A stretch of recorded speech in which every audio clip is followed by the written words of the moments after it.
Hey y'all, welcome back to Progressive Politics, a show where we break down the most critical issues happening in Oklahoma. Progressive Politics. This week, KFOR broke a big story about a new governor's mansion. So Stitt's secret mansion project really raises questions like, how many mansions does this governor need? So the story basically is that Governor Stitt has virtually never lived in the Oklahoma governor's mansion. He bought a mansion 20 miles north in Edmond for like $2.5 million. This is after we just renovated it, the current one, for like $2 million something dollars. And nobody knows about it. No legislators know about it. His comms people didn't know about it. And there's this like secret nonprofit that's supposedly raising money to build the mansion. And it would be like a $6 million mansion built like on part of the governor's mansion property. So then there would be two mansions there. So he makes claims about how like, well, there was all this mold and my kid got sick. So like we couldn't live there. And then he also blamed it on his mother-in-law, who I think has since passed away, that it was non-ADA compliant. Well, Governor Walters tweeted out, all this mansion hubbub makes me nostalgic. Remembering my wheelchair-bound brother visiting frequently. I wonder how we got him in this, quote, non-ADA compliant home. Wait, is that a wheelchair ramp? So Stitt has... there was also a question about, like, apparently this nonprofit that they're raising money for, like, they made everyone sign NDAs, non-disclosure agreements about it, and Stitt's like, that didn't happen. And KFOR is like, we have copies of the NDA. Like, the complaint about mold, yeah, that's valid, but also don't you have, like, all resources available to you to remove that mold? Like, I've lived in places that had mold growing in the walls. I've alerted, like, the maintenance of the building, and then they just put it off so long that I was forced to move out of my apartment instead of them rectifying the issue. So it's like, he's got all the resources available to him that could have been fixed, and he's just making excuses as to why he wanted to live in Edmond. Oklahoma's home to 39 tribes, and 5 of the largest ones have all gotten together, to officially, publicly endorse State Superintendent of Public Instruction Joy Hoffmeister as Oklahoma's next governor, citing her respect for tribal sovereignty and her commitment to work with the state's nearly 40 federally recognized tribes for the betterment of all Oklahomans. Stitt was at an event at the Petroleum Alliance of Oklahoma, and reporters were able to get a hold of him. So I just want to play this clip real quick. It's only 30 seconds, so we can watch it. But this is Stitt's reaction to the 5 tribes endorsement. Yesterday, several tribes endorsed for Hoffmeister. Your thoughts on that? You know, I actually think that's good. That's a very clear difference between myself and my opponent. But here's the deal. I'm a tribal member. There's 400,000 tribal members. Why are some of the Republican nominees on the ballot so quick to say that Governor Stitt endorsed them, if endorsements just mean that somebody's telling you what to do? Even within a lot of the tribal and indigenous activist framework, a lot of folks refer to him as a $5 Cherokee because they don't even think he's a real Cherokee member. On top of all of that, the things that he's done in the past, such as, go toe-to-toe, not just on McGirt, but literally every single federal issue that comes to play. Shift over to the opposite side of the aisle with Joy Hoffmeister. Recently, Carmen Foreman made a tweet about Joy Hoffmeister talking about how she is going to protect Sooner Care from privatization. Now, remember, Sooner Care recently got its expansion. Governor Kevin Stitt has spoken over many times about how Sooner Care needs to be under a private managed healthcare system, which many states around the country have done that, except it's only led to more bad results, ineffective management, and more money going to like private institutions.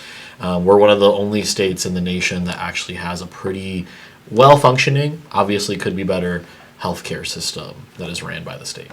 The other thing, too, is since we expanded Medicaid, it has been wildly successful. We've gotten, tons of people who desperately needed health care but couldn't afford it on the system with very few disruptions, like people are getting onboarded quickly, service providers are getting paid for providing services. Like, it's a very well-functioning system, especially compared to other states where they onboarded a lot of people or they passed Medicaid expansion, then struggled to get people signed up. Like, we did all of it really well. So it's like, why, if it ain't broke, don't fix it. All right. So earlier this week, Ryan Walters joined Flashpoint and continuing to make the wild claims that he has become quasi-famous for.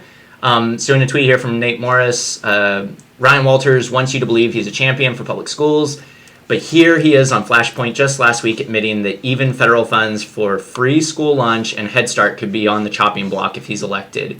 We don't need Walters defunding our schools. Oklahoma is the least woke state in the union. The number of people I've met that have said, like, I didn't learn about the Tulsa Race Massacre until I was in college or something. You know, it's like shocking. So anyway. So the Oklahoma County District Attorney candidates got together for a pretty heated debate earlier this week. We had Kevin Calvi on the Republican side, and supporting Democrats is Vicky Behenna. Well, I live tweeted for OPN that night. Me and Ty watched the debate as it was going on live. Pretty high energy the entire time. You could definitely tell there were some nerves flowing around the stage, even amongst moderators. And there'd been a lot of talk going around, like, if Kevin Calvi is elected as our new district attorney, will he prosecute people seeking abortions or their care providers? And he pretty blatantly said that no, he won't do that. And the question was more worded, or at least the way he answered it was more tailored to a question of the sorts like, if someone from Oklahoma travels to Kansas to receive an abortion, will you prosecute them for crossing state lines to do that? And his quick, basically short answer was no. One of the things that I find incredibly interesting just about this article is honestly how similar some of the responses are.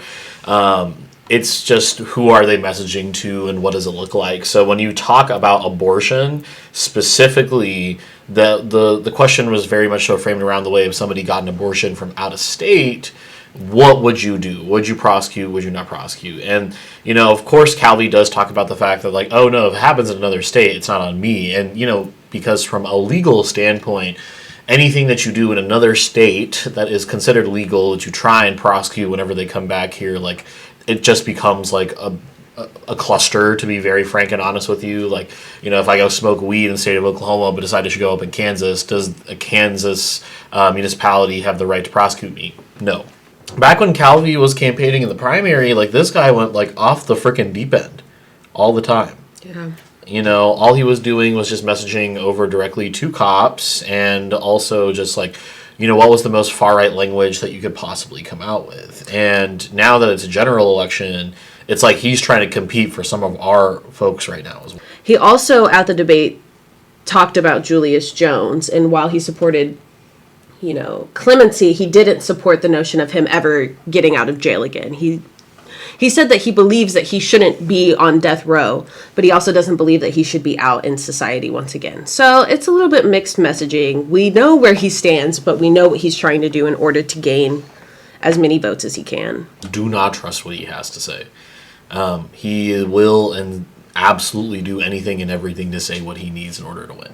One thing that really was a big difference, and it's a super important issue, stuff we've worked on, but also just systemically.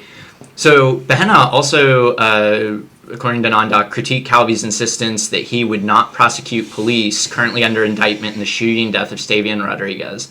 So Stavian was a 15-year-old child that had laid down his weapon after being surrounded in a gas station, robbery gone wrong. The police shot him over a dozen times. It was a public execution. Like, if you watch the video, it is one of the most horrific police shootings I've ever seen.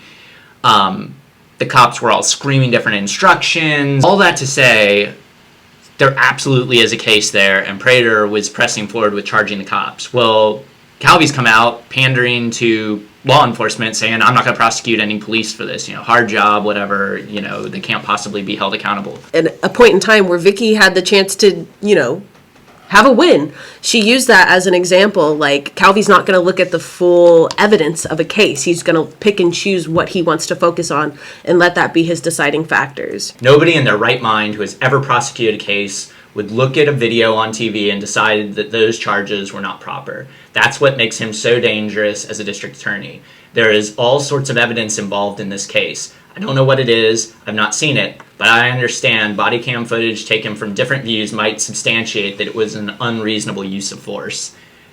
That's a pretty powerful and direct statement. It was like a tailgate that the cops, I mean, there were off-duty people there. I mean, it was just so unprofessional, so ridiculous. And then a 15-year-old loses their life. They were 15. I mean, and the cops just did a terrible job. You know, in return, Calvi accused Behenna of pandering to these, quote, anti-police people in the Democratic Party.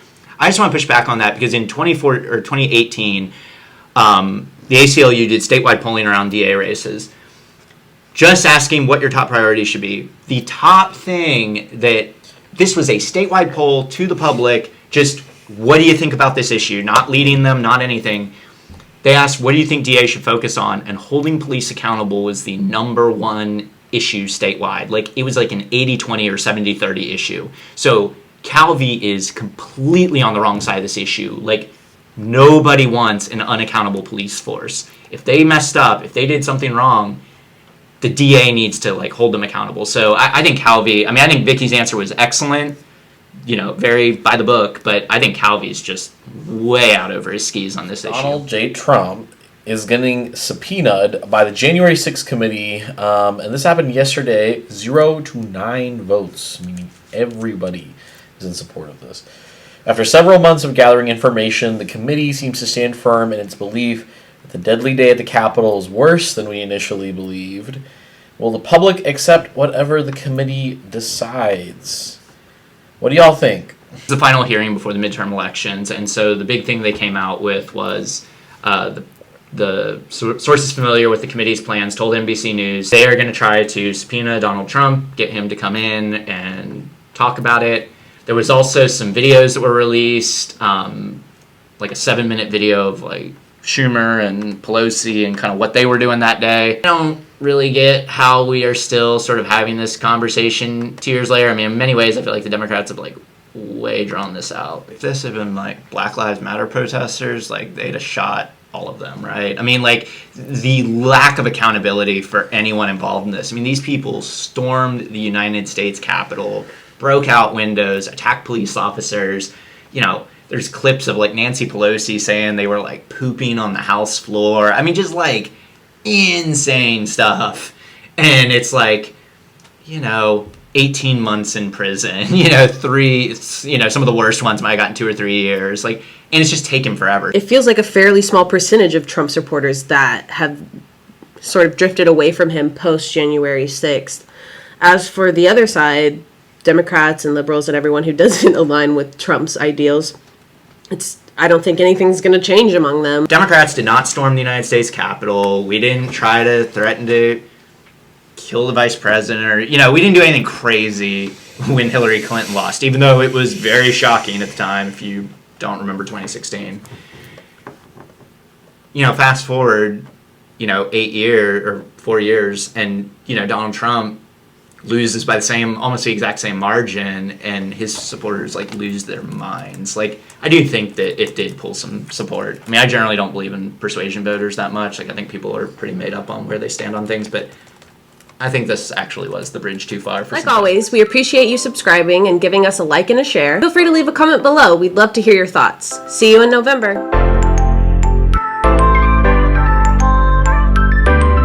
We ready? Can I go?